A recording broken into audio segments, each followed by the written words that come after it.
However, I'm taking a little bit of the time tonight because so many people have asked me questions about the Welsh revival and about Evan Roberts, whom God so signally used in that revival, that I thought I'd like to give a little snippet of information at this present time.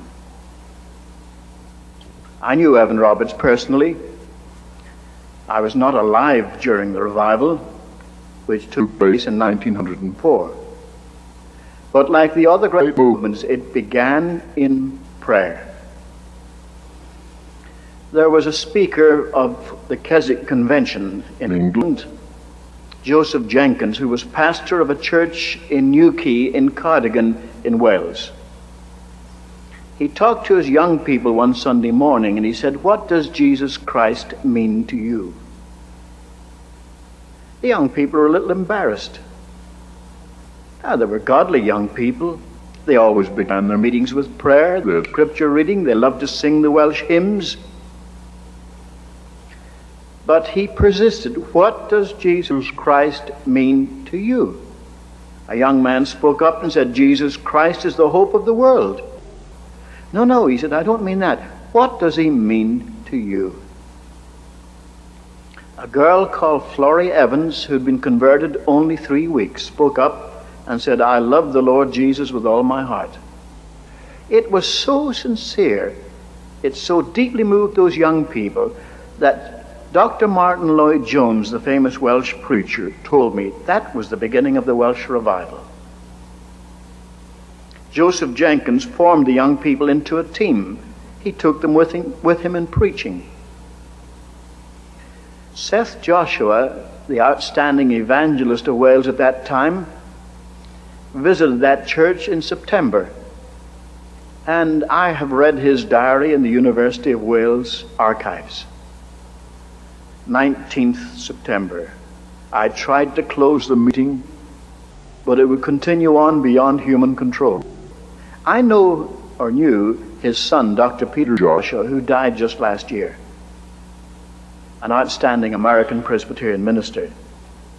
He said his father tried to close the meeting, said, "Now, young people, it's 3 minutes to 12. Tomorrow's another day.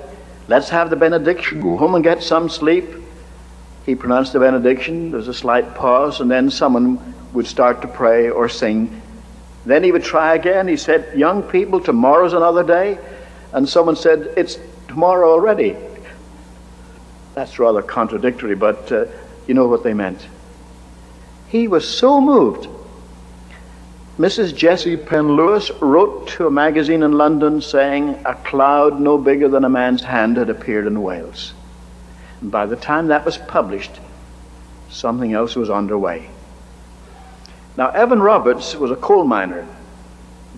He was a Sunday school teacher, but he felt called to the ministry, and he was studying at Newcastle Emlyn College when Seth Joshua came back from that church and told of the local revival in Newquay.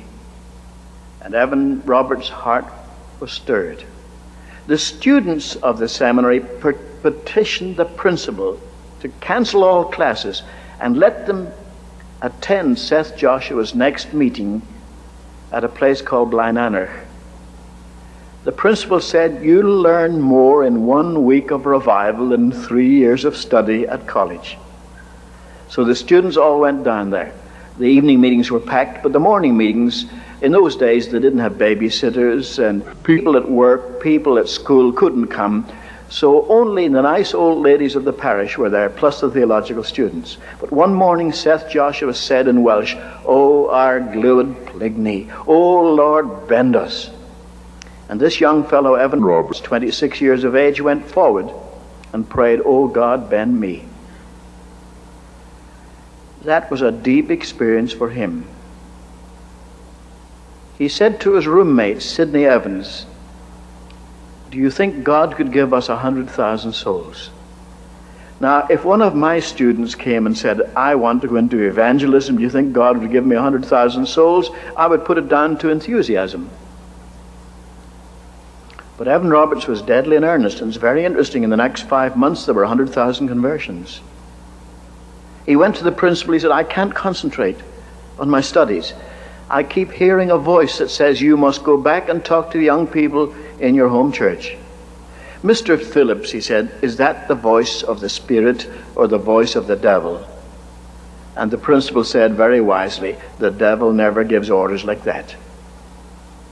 So he went home. His parents said, why aren't you at study? Are you in trouble? Have you been sent down? No, he said, they give me time off to speak to the young people. What young people? In our church. Well, they said, we were in church on Sunday and the pastor made no announcement.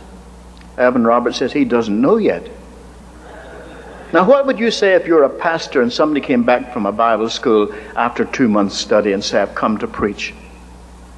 Well, you'd be careful not to hurt his feelings. You'd be even more careful not to hurt the people's feelings. So he didn't invite him immediately to start preaching.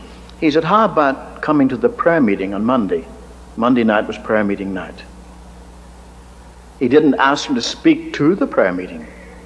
At the end of the prayer meeting, when they were getting up to go home, he said, our young brother Evan Roberts feels he has a word for you, if you care to wait. Many went on home, but 17 people waited. And Evan Roberts began like delivering a telegram. I have a message for you from the Lord. You must confess any known sin and put any wrong done to man right again. Second, you must put away any doubtful habit. Third, you must obey the Spirit promptly. Finally, you must confess your faith publicly. Those became the 4 points of the Welsh revival. All 17 responded, and the pastor was so pleased, he said, we have a mission service tomorrow night, would you speak there? He spoke at the midweek service on Wednesday. On Thursday they had a temperance meeting, but they turned it into a general meeting. On Friday they had class meetings, they combined them. The crowds got so big. On Sunday a visiting minister came to preach, and Evan Roberts sat on the pew with his family. But the people got up at the end of the evening service and said, we'd like to hear Evan Roberts again. So they had another meeting. And next week the break came. You say, what do you mean the break? There was a deep moving of the Holy Spirit. It's very interesting that at the same time in North Wales, a Baptist pastor, R.B. Jones, was preaching. And the prayers of the people drowned out his preaching. There was such a move of God's Spirit. The newspapers in Wales were very interested. The Western Mail sent down a reporter to report on this. He said it was a most unusual meeting. There didn't seem to be an order of service. Yet the people didn't want to go home. And he said when the meeting closed at 4:25 in the morning, make a note of that, John. When the meeting closed at 4:25 in the morning, they didn't want to go home. They were standing outside the church, still talking. And then a very British remark from the reporter. He said, I felt that this was no ordinary gathering. But the news was out, and a landslide of interest came. On Saturday, every grocery store in that industrial valley was emptied of groceries by people coming to the meetings. And on Sunday, every church packed to suffocation. The movement was on. Now you jumped to conclusions. You said then Evan Roberts became the Billy Graham of Wales. Nothing of the sort. He was not really an evangelist, a harvester. He was a revivalist. He spoke to revive God's people, and the resulting conversions followed. He wouldn't announce his meetings. Can you imagine? Wouldn't announce his meetings. I talked to Dr. Mervyn Lewis. He died some years ago. He said he was just 7 years of age when Evan Roberts came to their valley. He wasn't expected. His father came back from the mines. He was a coal miner. Took a bath, put on his Sunday clothes, and said, come, mother, we're going to the meeting. They went to the big church in the village, packed to suffocation, 4 o'clock in the afternoon. They couldn't find a place, but when they saw a mother with 3 little children, they made room for her. Evan Roberts arrived unexpectedly at 7, The church was so crowded, he climbed on a bench and walked on the shoulders of the men up the aisle and climbed over the front of the pulpit. He only said one word in Welsh, Gweddiwn. Let us pray. That's all they ever heard him say. Because just as in Korea, everyone began to pray simultaneously aloud. You say, well, what kind of praying was that? Everyone was so in the presence of God, he didn't know what anyone else was praying. I've heard that not only in Korea, but I've heard that in the Soviet Union, where the Spirit of God was moving, that people prayed simultaneously. I said to Merton Lewis, it was ejaculation prayer, like, you go to a meeting where people say, Jesus, Jesus, or Lord, Lord, Lord, or help us, Lord, or something like that. No, everyone praying his own prayer. One man was praying, oh God, give me another chance and I'll put things right. And the mother was praying, oh God, my boy hasn't written to me since he went to Liverpool 2 years ago. Lord, what about my boy? Somebody else praying something else. One man took his elbow and hit Mr. Lewis Sr. and said, would you stop praying? Tell me how I can become a Christian. I can't stand this. Evan Roberts left at 10 o'clock at night to go to another meeting. His leaving was a commotion, of course. He had to climb on the shoulders again and walk back. But the meeting went on. Mr. Lewis at 2 o'clock in the morning said, come, Mother, we better take the children home to bed. One child had fallen asleep, another was toppling over. They walked home in the drizzle, put them to bed. So close to daybreak that Mr. Lewis sat in the rocking chair in front of the kitchen fire and slept till daybreak, went off to the mines again, came back at 3, took a bath, and said, come, Mother, we're going back to the meeting. Went back to the same church, the meeting going full tilt. You say, that's incredible. Didn't you hear Robert Coleman say that's what it's like at Asbury College? But could you imagine a whole country like that? It was phenomenal. The reports were in every newspaper in the Western world. You look up any Dallas paper of 1904, towards the end of 1904, you find reports of the Welsh revival. Not only were 100,000 people converted, but the social impact was astounding. By the way, as far as those converts were concerned, 5 years later, a man wrote a book to debunk the Welsh revival. You'd hardly believe this, but he said, of the 100,000, I'm round figures, that joined the historic denominations, after 5 years, only 75,000 were still in membership. Only 75,000. Of course, that didn't take care of the immigration from Wales. Wales is a very poor country, hilly and rocky and mountainous. Lots of them emigrated to Pennsylvania, to Canada, to Australia, and so forth. I decided to research that, and I found the number who remained in fellowship was 82.5%, which was astounding. But as I say, the social impact was even more amazing. Drunkenness was cut in half, but it caused a wave of bankruptcies. You say, how could a revival cause bankruptcies? Mostly taverns couldn't sell their booze. They buy their stock of liquor, but they have to sell it to pay their bills. They couldn't sell it. They went broke one after another. Crime was cut in half. I've studied the records of the crimes supplied by the police. In some places, the police were unemployed. They sent for a sergeant of the police to answer questions. What do you do with your time now? Imagine asking the police in Dallas, what do you do with your time? I don't know what it's like in Dallas, really, but in Los Angeles, if my wife were to call the police and say, I think there's a prowler outside, they say, well, we're too busy to come, but if you hear anything more suspicious, call us again. But in Wales, the police were unemployed. The sergeant answered some questions. He said, well, before the revival, our main job was to prevent crime or to control crowds at market days, football games, and the like. Since the revival, practically no crime. So we just go with the crowds.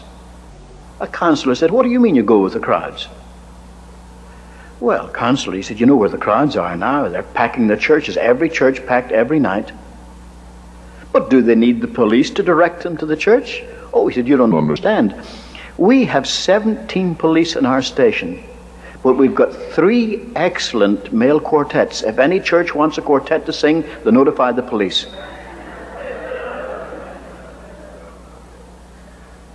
Judges were presented with white gloves, not a case to try. I don't know what it's like in Dallas, but in Los Angeles, if a man commits a murder, it may be a year before he's tried. There's so many cases on the calendar. But the chamberlain will get up and say, Your Worship, there are no cases to try. No robberies, no embezzlements, no rapes, no murders, nothing. There were even slowdowns in the coal mines. Now, I didn't say strikes, just slowdowns. So many Welsh coal miners were converted and stopped using bad language that the horses that dragged the trucks in the mines couldn't understand what was being said to them, and transportation slowed down. This was the Welsh revival. There's so many people that say, why didn't it last? I traveled all over Wales in 1934, 30 years later.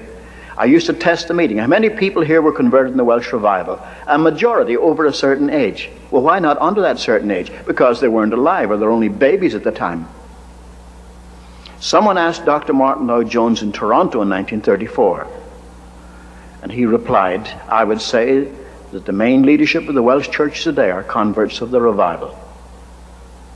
I'd mention in passing, in 1974, some journalist wrote a series of 3 articles ridiculing the Welsh revival and slandering Evan Roberts.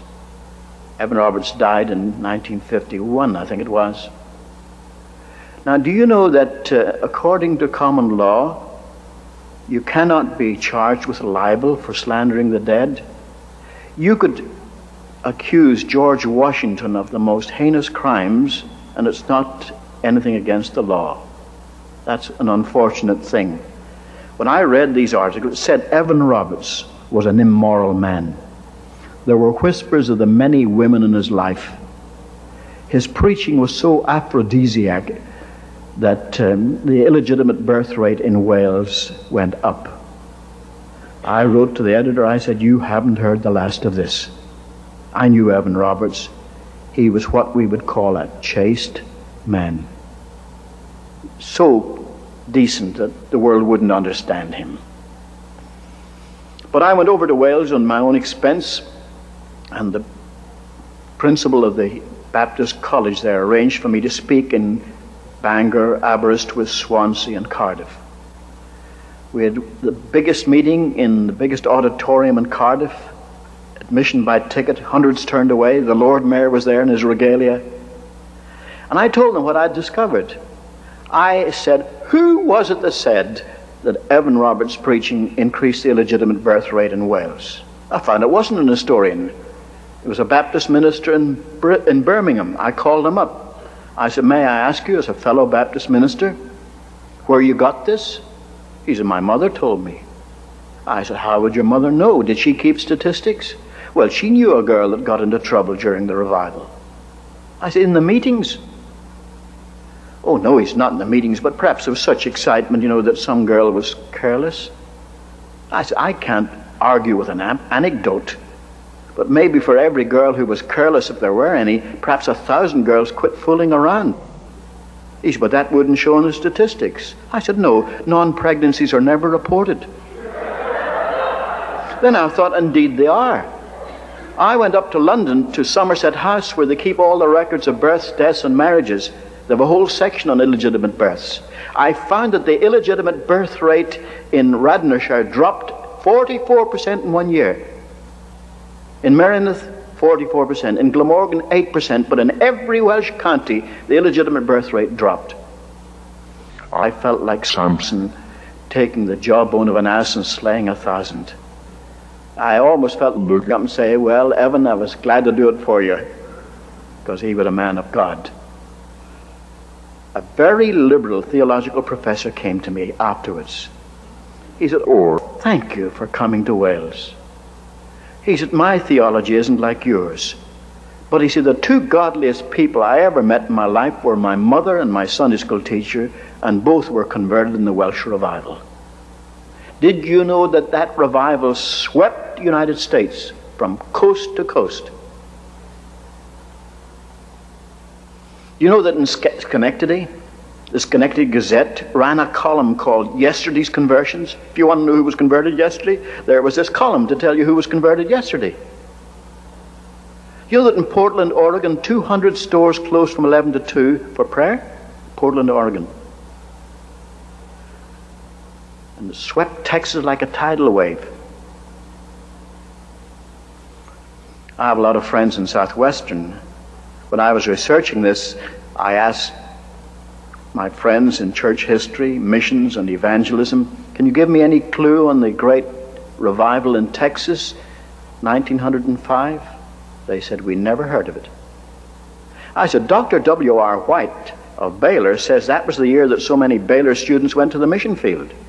They said, we wouldn't argue with Dr. W.R. White, but you've got the wrong date. I said, why? 1905 was a bad year for Southern Baptists. He said that was the year the landmarkers pulled out and started the organization in Texarkana and so forth. You know, the people who think that Southern Baptists are not Baptistic enough. Well, that's always an amazing thing to other people. We think Southern Baptists are quite Baptistic enough, if not more.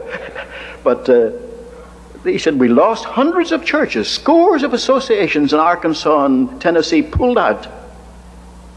I said, well, look up your figures. So they got the Southern Baptist Annual. They said, would you look at that? The number of baptisms in the residue, those that stayed true to the convention, went up 25% over the previous year. I shall tell you something else. There were so many conversions in Texas. So many young men volunteering for the ministry, they knew that Louisville could never take care of them. So in 1905, they started a new seminary called Southwestern Baptist Theological Seminary. And my friend said, what do you know? Did you know all that? Did you know about the revival that swept Texas in 1905? Well, why don't you? It tells us to tell our children's children what God has done. But we don't do it. All right, Suzanne, will you come and sing for us again?